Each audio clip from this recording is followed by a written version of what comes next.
The wind howled through the gaps in the cabin walls like a wounded animal, carrying with it the bitter promise of death. Sarah Mitchell pulled her threadbare shawl tighter around her shoulders as she watched the last ember in the stone fireplace flicker and die. The darkness that followed seemed to swallow what little warmth remained in the one-room cabin. "Mama, I'm cold," whispered 8-year-old Emma from the corner where she huddled with her younger brother, 5-year-old Thomas.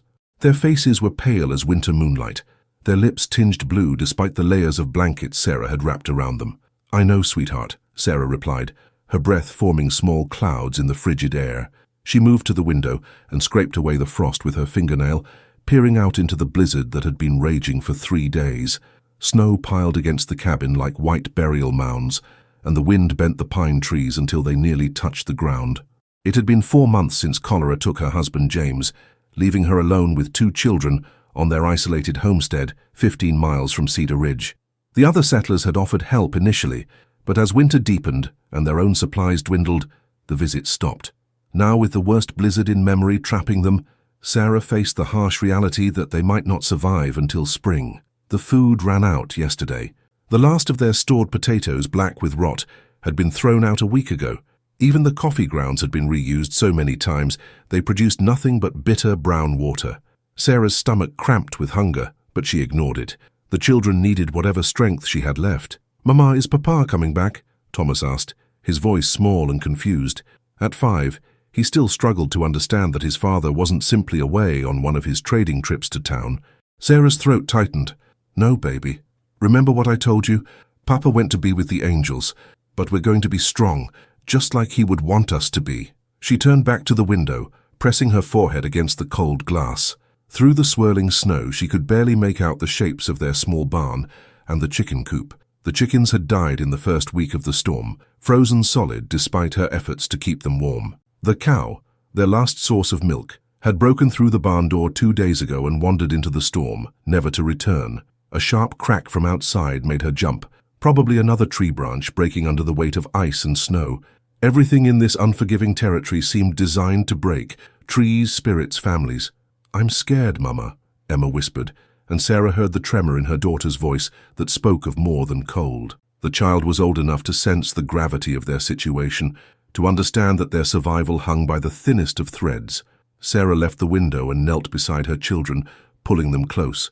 Their small bodies felt so fragile against her, like birds with hollow bones. "Listen to me," she said softly but firmly. "We're going to make it through this. The storm has to end soon, and when it does, we'll find a way to get to town." But even as she spoke the words, Sarah knew they might be lies. The snow was too deep for walking, especially with 2 small children. The nearest neighbor was the Harrison family, 8 miles to the south, but they might as well have been 800 miles away in this weather. The wind gusted again, rattling the cabin's single door and sending a shower of snow through the cracks in the walls. Sarah closed her eyes and tried to summon the strength that had carried her through James's illness and death, through the long, lonely months of trying to work their small farm alone, through the gradual realization that she was failing at everything that mattered. When she opened her eyes, Emma was looking at her with an expression far too mature for an 8-year-old face. "Are we going to die, Mama?" The question hung in the cold air like a blade. Sarah wanted to offer reassurance, to paint pictures of rescue and warmth and full bellies. Instead, she found herself staring into her daughter's eyes, eyes the same green as James's had been, and struggling with the weight of honesty versus hope. "I don't know," she finally whispered, the words barely audible over the storm. "But whatever happens, we face it together. You understand? We're a family, and families don't give up." Outside, the blizzard raged on, indifferent to the small human drama playing out in the isolated cabin. The Arizona territory was vast and unforgiving, a land where survival often came down to luck as much as skill, and for Sarah Mitchell and her children, huddled in their dying cabin while the storm tried to bury them alive, luck seemed to be in very short supply. As the temperature continued to drop and darkness settled over the frozen landscape, Sarah made a silent promise to herself. If they somehow survived the night, she would find the strength to venture out in the morning, storm or no storm, because doing nothing was certain death, and even the slimmest chance was better than none at all. The wind howled its response, and snow continued to fall. Dawn brought no mercy. The blizzard had finally exhausted itself sometime before sunrise, leaving behind a world transformed into crystalline silence. Sarah forced herself from the huddle of blankets where she'd spent the night with her children, her joints protesting every movement. The cabin felt like a tomb, cold, still, and suffocating. Thomas hadn't spoken since the previous evening, and his breathing had grown shallow and labored. Emma lay curled against him, her lips now a frightening shade of blue.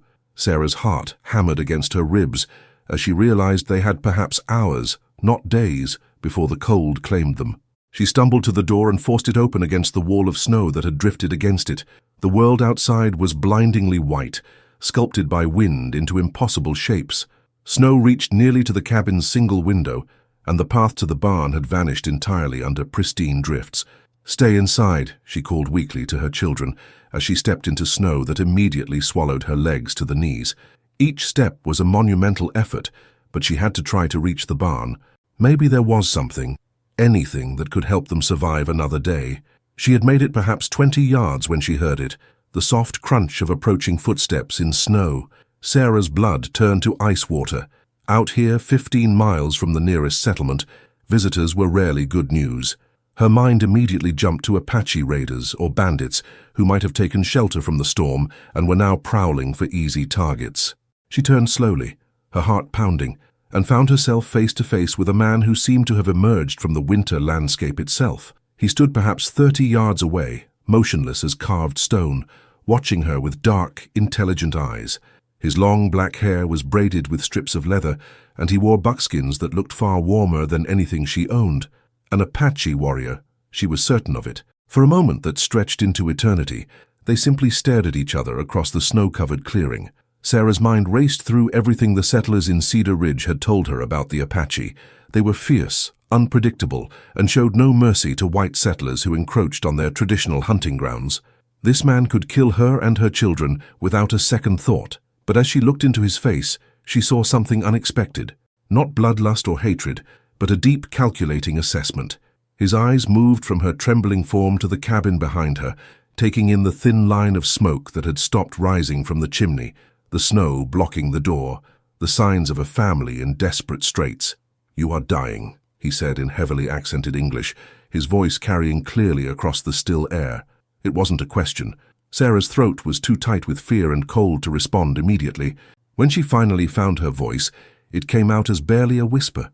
Yes, the warrior, for that's what he clearly was, with his strong build and the knife and tomahawk at his belt, took several steps closer.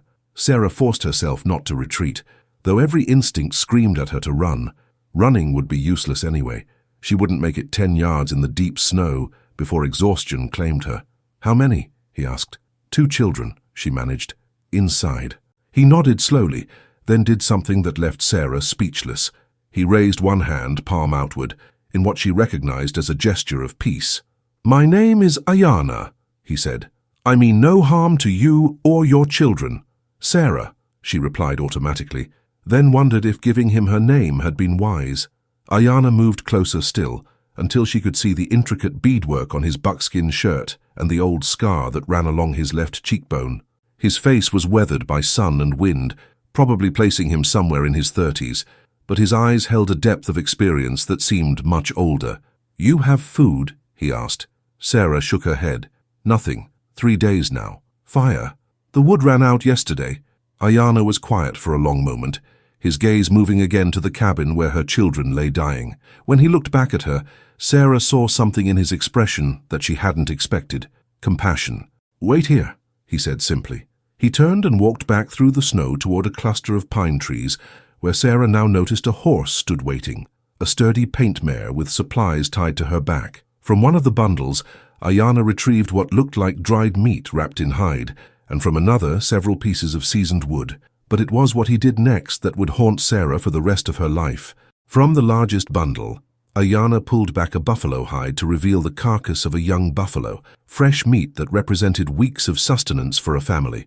This wasn't just food, it was survival through the remainder of winter, and from the careful way he handled it, the reverence with which he unwrapped it, Sarah understood that this might be his family's only winter provision as well. He carried the meat, the wood, and the dried rations across the clearing and set them down in the snow near the cabin door. Then he looked at Sarah with an expression of absolute seriousness. "This will keep you alive until spring," he said, There is enough meat for many meals. The wood will give you fire for warmth and cooking." Sarah stared at the pile of supplies, then at the Apache warrior who had just given her family everything they needed to survive. I don't understand. Why would you help us?" Aiyana was silent for a moment, his dark eyes studying her face. "Because children should not die for the hatred between our peoples," he said finally, "and because a mother's love for her children is the same, whether she is Apache or white." He paused, then added something that made Sarah's heart clench. "This buffalo was meant to feed my own family through the cold months. My wife, my son, my elderly father. Now they will go hungry so that yours may live." The magnitude of his sacrifice hit Sarah like a physical blow. This man had just given up his family's survival to save hers. Strangers, members of a people his tribe considered enemies. She felt tears freezing on her cheeks as she struggled to find words adequate to express her gratitude. "I can never repay this kindness," she whispered. Aiyana shook his head. "I ask for no payment, but I will ask one thing. When others speak of Apache with hatred, you will remember that we too can choose mercy over vengeance." With that, he turned to go. Sarah watched him walk back toward his horse. This Apache warrior who had just saved her family's life at the cost of his own family's welfare. As he mounted his paint mare, she called out to him, "Aiyana, will your family survive without this?" He looked back at her, and for the first time, she saw uncertainty in his eyes. "We will find another way," he said. "We always do." But as he rode away into the white wilderness, Sarah couldn't shake the feeling that his confident words masked a terrible doubt. And she knew that word of this unprecedented act of generosity would spread quickly once she and her children made it back to Cedar Ridge, with consequences none of them could yet imagine. The journey to Cedar Ridge took Sarah and her children 3 grueling days through snow that sometimes reached Emma's waist. They moved slowly, stopping frequently to rest and warm themselves by small fires built with the wood Aiyana had provided. The buffalo meat, cooked in strips over those fires, gave them strength they hadn't felt in weeks. When the wooden buildings of Cedar Ridge finally came into view through the pine trees, Sarah nearly wept with relief. The settlement consisted of barely 24 structures clustered around a main street that was now buried under 2 feet of snow. Smoke rose from chimneys, and the warm glow of oil lamps beckoned from frosted windows. The first person to spot them was Marcus Webb, the blacksmith, who was splitting wood behind his forge. His weathered face registered shock as he recognized the Mitchell family emerging from the wilderness like ghosts. "Sarah, good Lord, we thought you were dead." He dropped his axe and hurried toward them, his boots crunching through the snow. "The Harrison boy came through 2 days ago, saying he'd tried to check on you but couldn't get past Willow Creek with all the snow. We figured—" "We nearly were," Sarah replied, her voice hoarse from exhaustion. Emma and Thomas clung to her sides, their eyes wide as they took in the familiar sights of the settlement they'd feared they'd never see again. Within minutes, word of their arrival had spread through Cedar Ridge's small population. People emerged from their homes and businesses, wrapping the family in blankets and ushering them toward the general store, where a fire burned hot in a pot-bellied stove. Martha Henderson, the storekeeper's wife, immediately set about preparing hot soup and coffee. "How did you survive?" asked Dr. Samuel Morrison, the town's only physician, as he examined the children for signs of frostbite. "The storm was the worst anyone's seen in 20 years.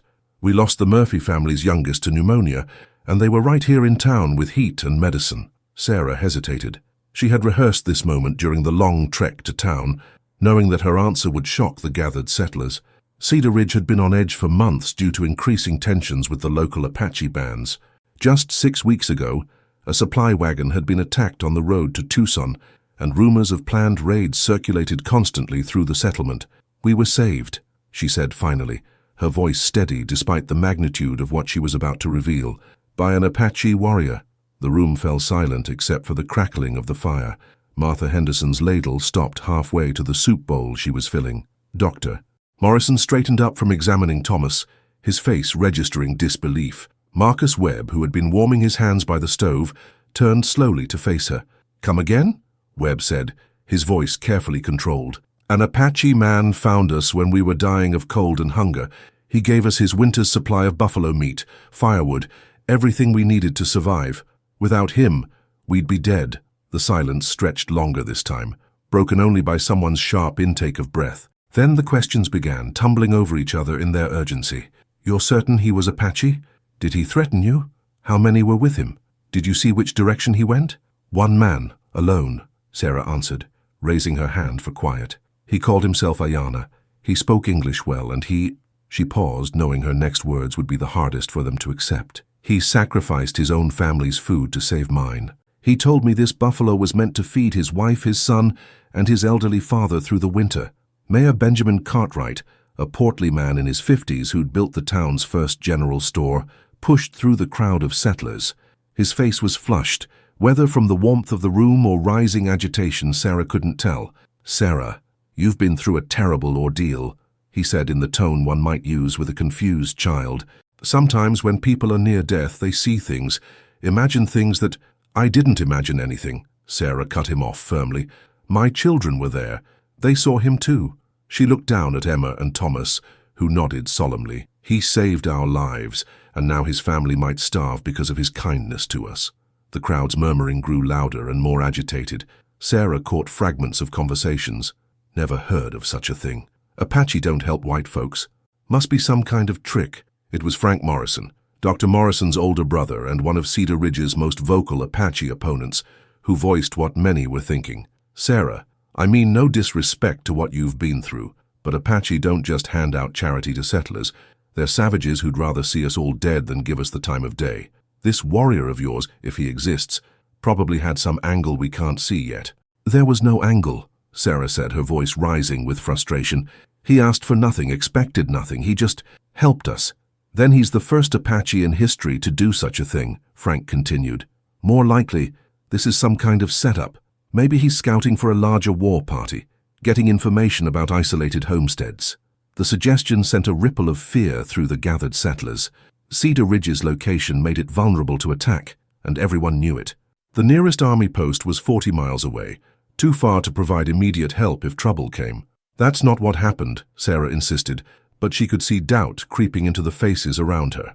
The story she was telling challenged everything these people believed about their Apache neighbors, beliefs shaped by years of conflict, fear, and mutual mistrust. Mayor Cartwright cleared his throat. Well, regardless of the circumstances, what's done is done. The important thing is that Sarah and her children are safe. He looked around the room, his expression serious. But this news changes things. If there are Apache moving through the area during winter, close enough to reach isolated homesteads, we need to consider our security. Security? Sarah asked, alarmed by the direction the conversation was taking. A town meeting, Cartwright continued. Tonight, we need to discuss what this means for Cedar Ridge and what our response should be. As the crowd began to disperse, people filing out into the cold afternoon to spread word of the evening's meeting, Sarah felt a growing unease. She had expected surprise at her story, perhaps even skepticism, but she hadn't anticipated that her account of Aiyana's kindness would be twisted into justification for fear and potential violence. Martha Henderson approached with bowls of soup for Emma and Thomas, her expression troubled. Sarah, dear, you might want to think carefully about what you say at tonight's meeting. Folks are already stirred up about Apache trouble, and your story, well, it's going to make people nervous in ways you might not expect. As Sarah watched her children finally eat their first proper meal in days, she realized with growing dread that Aiyana's act of mercy might have set in motion events that could destroy both their people's chance for peace, and possibly cost the noble warrior and his family their lives.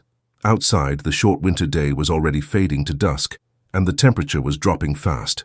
Somewhere in the wilderness, Aiyana was returning to his hungry family, unaware that his sacrifice was about to become the center of a storm that would test every person in Cedar Ridge's capacity for justice, mercy, and moral courage. The Cedar Ridge Community Hall had never held so many people. Every chair was occupied, and settlers stood shoulder to shoulder along the walls, their faces grim in the flickering light of oil lamps. The air was thick with tobacco smoke and tension as Mayor Cartwright called the meeting to order. Sarah sat in the front row with Emma, and Thomas pressed close against her sides. She'd spent the afternoon hoping that calmer heads would prevail once the shock of her story wore off. Instead, she'd watched the town's mood grow darker as rumors spread and fear took hold. "We're here to discuss the Apache situation," Cartwright began, his voice carrying easily through the packed hall. "As most of you know by now, Sarah Mitchell has returned from her homestead with a remarkable tale of survival. He gestured toward Sarah, and she felt dozens of eyes boring into her. Some held sympathy, others curiosity, but too many reflected suspicion and barely contained hostility. "Tell them what you told us, Sarah," Cartwright said. Sarah stood on unsteady legs. "An Apache warrior saved my family's lives. We were dying from cold and hunger when he found us. He gave us his winter's supply of buffalo meat and firewood, food that was meant for his own family." "And you believe this act was genuine charity?" called out Frank Morrison from the back of the room. "I know it was," Sarah replied firmly. "There was no deception, no demand for payment. He risked his family's survival to save mine." A murmur ran through the crowd, but it wasn't the admiration Sarah had hoped for. Instead, she heard skepticism and growing anger. "Folks," said Jake Brennan, a rancher whose cattle had been rustled by Apache raiders the previous spring, "I've lived in this territory for 15 years, and I've never known an Apache to show mercy to a white family. They're savages who see us as invaders on their land." "Maybe that's because we've never shown them mercy either," Sarah said, her voice carrying a sharp edge that surprised even her. The room erupted in angry voices. "After what they did to the Murphy wagon train. They killed my brother last summer. Sarah, they're not human like us." Mayor Cartwright banged his gavel repeatedly until order was restored. "The question before us isn't whether this Apache acted from genuine kindness," he said. "The question is what his presence near our settlement means for our security." Dr. Morrison stood up, his medical bag still in his hand from treating patients throughout the day.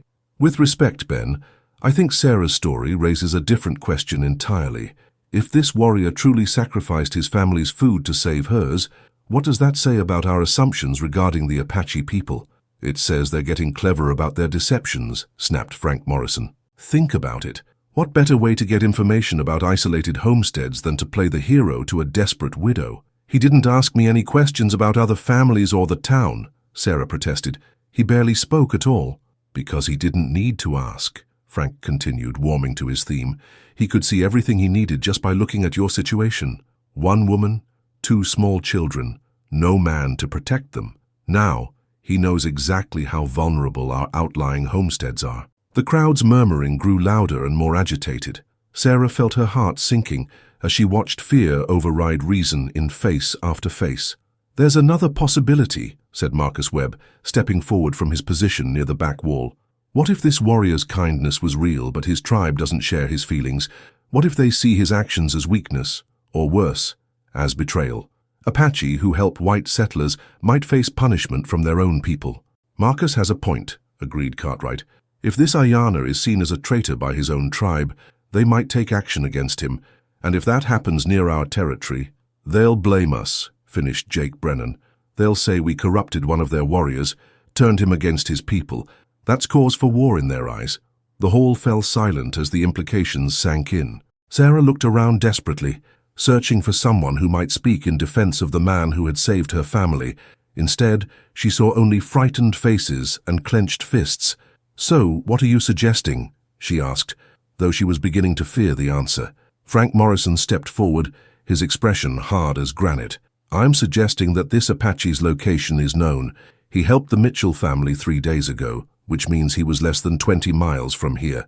In this weather, traveling with a family, he can't have gone far." "Frank, what exactly are you proposing?" Dr. Morrison asked, alarm creeping into his voice. "A preemptive strike," Frank said bluntly.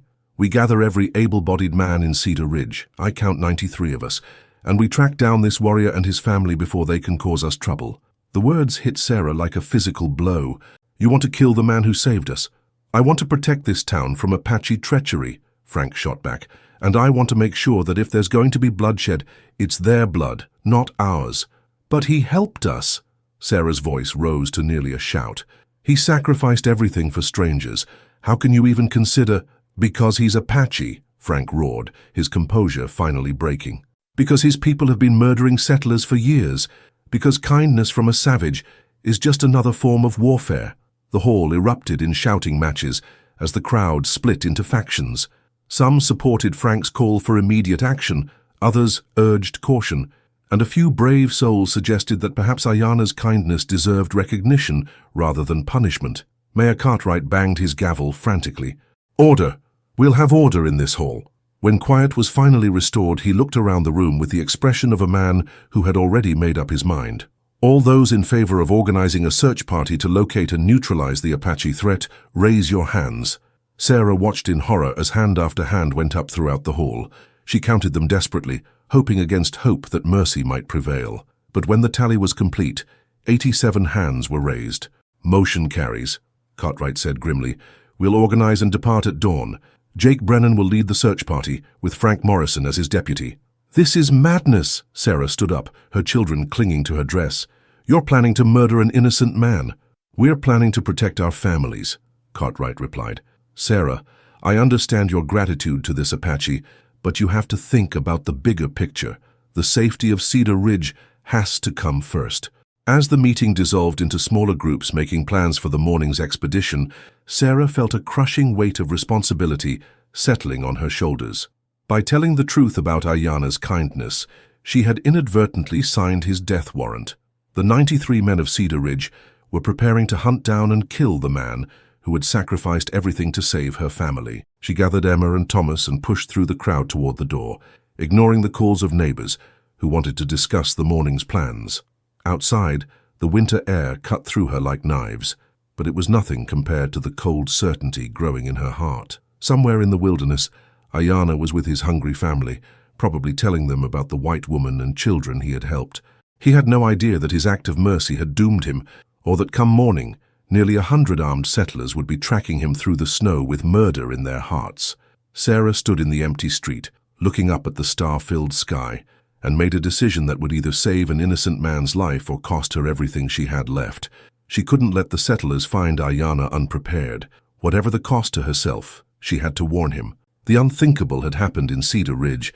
An act of pure compassion was about to be repaid with blood, but Sarah Mitchell wasn't about to let that happen without a fight. Sarah waited until the last lamp was extinguished in Cedar Ridge before she made her move. The settlement lay buried in snow and silence, its inhabitants asleep and dreaming of the violence they would unleash at dawn. She had left Emma and Thomas sleeping peacefully at Martha Henderson's house, telling the kind woman that she needed time alone to process everything that had happened. It wasn't entirely a lie, but what she really needed was time to save a good man's life. She had borrowed a horse from Marcus Webb's stable. Borrowed, not stolen, she told herself, though she doubted Marcus would see it that way come morning. The mare was strong and sure-footed, bred for mountain travel, and Sarah prayed she would be fast enough to reach Aiyana before the hunting party caught his trail. The night was brutally cold, with a wind that cut through her heavy coat like it was made of paper. But the sky was clear, and the moon cast enough light on the snow-covered landscape for her to follow the rough trail that led northeast from town, the direction Marcus Webb had determined the Apache warrior must have taken based on Sarah's description of their encounter. As her horse picked its way carefully through the drifted snow, Sarah's mind raced with doubts. What if she couldn't find him? What if he had already moved his family to safety? What if the hunting party left earlier than planned, and she led them straight to him? But beneath the doubt was a certainty that burned as bright as any flame. She could not let Aiyana die for the crime of saving her family. Whatever happened to her as a result, exile from Cedar Ridge, the loss of her home, even her life, she would not have that noble man's blood on her conscience. She had been riding for 2 hours when she saw the smoke. It was barely visible against the star-filled sky, just a thin line rising from a stand of pine trees in a sheltered valley about a mile ahead. Sarah's heart hammered as she urged her horse forward. It could be Aiyana's camp, or it could be trappers, or even bandits. But something deep in her bones told her she had found what she was looking for. As she drew closer, she could make out the warm glow of a fire through the trees and the dark shapes of several horses tethered nearby. She dismounted and tied her mare to a low branch, then crept forward on foot, trying to move as silently as possible through the snow. The camp was small and well concealed in a natural depression surrounded by towering pines. A buffalo hide shelter had been erected against the wind, and a small fire burned in a carefully constructed pit that minimized both smoke and light. Around the fire sat 4 figures: Aiyana, a woman who must be his wife, a boy of perhaps 10 years, and an elderly man whose weathered face spoke of many hard winters. They were sharing what looked like thin soup made from roots and whatever small game they'd been able to catch. Sarah's heart clenched as she realized that without the buffalo meat he'd given her, this meager meal was probably all they had. She took a deep breath and stepped into the firelight, her hands raised to show she meant no harm. Aiyana. The Apache warrior was on his feet instantly, his hand moving to his knife, but he stopped when he recognized her face. Sarah? His voice held surprise and concern. Why are you here? Where are your children? Safe, in town, she replied quickly. But you're not. None of you are safe. The woman, Aiyana's wife, stood gracefully and moved to her husband's side. She was beautiful, with kind eyes and graying hair that spoke of wisdom earned through hardship. The boy and the elderly man also rose, watching Sarah with curious but wary expressions. This is my wife, Nayeli, Aiyana said formally. My son, Kaya, and my father, Tarak. We are honored by your visit, but I do not understand why you would travel through dangerous cold to find us. Because 93 men from Cedar Ridge are coming to kill you, Sarah said bluntly. They'll leave at dawn, and they're tracking you through the snow. They think your kindness to my family was some kind of trick, some Apache deception. The silence that followed was broken only by the crackling of the fire and the whisper of wind through the pine boughs. Aiyana's face showed no surprise, only a deep, weary sadness that suggested he had expected something like this. So, Tarak spoke for the first time, his voice like gravel worn smooth by decades of hard living. This is how the white man repays kindness, with bullets and blood. Not all white people, Sarah said desperately. I came to warn you. Others in town tried to speak against the hunting party, but fear won out over gratitude. Nayeli stepped forward, her dark eyes studying Sarah's face with an intensity that seemed to look straight through to her soul. You risk much by coming here, she said in careful English. Your own people will not forgive this betrayal. It's not betrayal, Sarah replied firmly. It's paying a debt. Your husband saved my children's lives. The least I can do is try to save his. Aiyana moved closer to the fire, his expression thoughtful. How much time do we have? Maybe 6 hours until they reach your trail. Less if they push hard. Sarah looked around at the small family, seeing no panic in their faces, only calm acceptance of danger they had clearly faced many times before. You need to run tonight. Get as far from here as possible. Running in deep snow with an old man and carrying what little we have? Aiyana shook his head. They will catch us easily. Men on horseback following our trail, driven by hatred, we would not make it 10 miles. Then what? Sarah's voice cracked with desperation. There has to be something. Aiyana was quiet for a long moment, staring into the fire as if seeking answers in the flames. When he looked up, his face held a resolve that was both inspiring and heartbreaking. There is one way, he said slowly, but it requires great courage from someone who has already shown more bravery than anyone should have to. Tell me, Sarah said without hesitation. Return to your people, Aiyana said. Tell them you have found us. Tell them we wish to come to Cedar Ridge under a flag of truce to speak with their leaders. Sarah stared at him in shock. You want to surrender? I want to face them with honor, he corrected. If I am to die for showing mercy, let it be in the open, where all can see the choice they make. Let them look into the faces of my wife, my son, my father, and decide if we deserve death for the crime of kindness. They'll kill you the moment you ride into town, Sarah protested. Maybe, Aiyana agreed, but maybe not. You say some tried to speak for us. Perhaps, when faced with the reality of murdering a family in cold blood, more will find their conscience. Nayeli placed her hand on her husband's arm. It is a dangerous gamble, she said softly. All choices are dangerous now, Aiyana replied. But I would rather die with honor than live as a hunted animal. Sarah felt tears freezing on her cheeks as she realized what he was asking of her. You want me to convince them to let you come in peacefully, after they've already voted to kill you? I want you to give them the chance to choose again, Aiyana said. This time, with full knowledge of what they're choosing between. Mercy or murder, honor or hatred, the kind of people they want to be. As the fire burned lower and the night grew colder, Sarah found herself faced with the hardest decision of her life. She could try to convince Aiyana to run, knowing he would probably be caught and killed in the wilderness. She could stay silent and let events unfold as they would. Or she could return to Cedar Ridge and ask 93 armed and angry settlers to show mercy to the Apache family they had already condemned to death. Looking into Aiyana's eyes, eyes that held no hatred despite everything that was happening to him, Sarah made her choice. I'll go back, she said quietly. I'll try to make them understand. As she prepared to leave, Nayeli approached her with something wrapped in soft leather. For your children, she said, pressing the bundle into Sarah's hands. something to remember that kindness exists, even in dark times. Sarah unwrapped the gift to find two small wooden horses, beautifully carved and painted with traditional Apache designs. They were clearly toys meant for Kaya, sacrificed now as gifts for the children of strangers. "Thank you," Sarah whispered, understanding that she held more than toys. She held symbols of hope that people from different worlds could choose love over hatred. As she rode back towards Cedar Ridge, through the pre-dawn darkness, Sarah carried with her the weight of 4 lives, and the slim hope that courage and truth might somehow triumph over fear and prejudice.